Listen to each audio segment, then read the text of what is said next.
113 shelters remain opened across the island. A total of 1,441 people are currently staying in those shelters.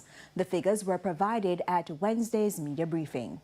We are hoping by the end of this week, based on the various initiatives that we have been putting in place, that we will see a significant reduction in the number of shelters and the number of persons occupying the shelters.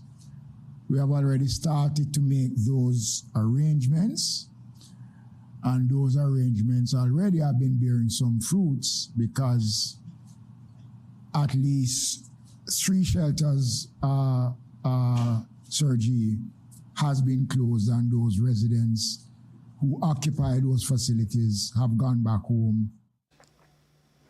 Mr. Mackenzie stated that a major concern is the reopening of schools and the shelters that are being used to house hurricane victims.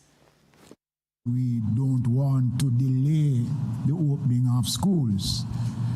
The major issue I have, Minister Dixon, is the shelter in Trelawney that occupies where the infirmary, which was totally destroyed, occupies a significant part of the school.